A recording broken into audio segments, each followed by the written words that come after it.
আসসালামু আলাইকুম। আমি আজ আপনাদের সামনে একটা ছোট্ট মজার গল্প শেয়ার করব।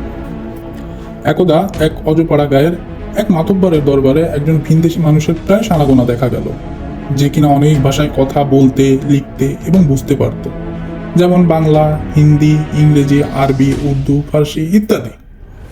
তবে লোকটিকে অনেকেই জিজ্ঞাসা করার পরেও তার থেকে তার জাত এবং মাতৃভাষা কেউ কখনো স্বীকার করাইতে পারল না। শুরুতেই বলে রাখি, দরবারে গ্রামবাসীর পক্ষে একজন বুদ্ধিমান লোক নিযুক্ত ছিল, যার নাম ছিল করিম। যাই হোক, এভাবে কিছুদিন পেরোতেই করিমকে মাতব্বর একদিন জিজ্ঞাসা করলো, করিম, আগন্তুকের জাত এবং মাতৃভাষা কি তা যদি তুমি বলতে পারো তাহলে তোমাকে পুরস্কৃত করা হবে।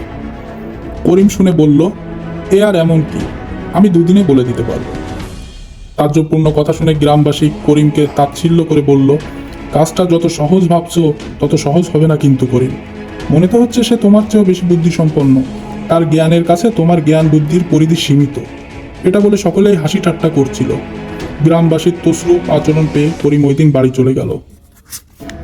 সেও নাছোড়বান্দা, হাল তো ছাড়বেই না। পরদিন অনেক ভেবেচিন্তে সে একটা বুদ্ধি বের করলো।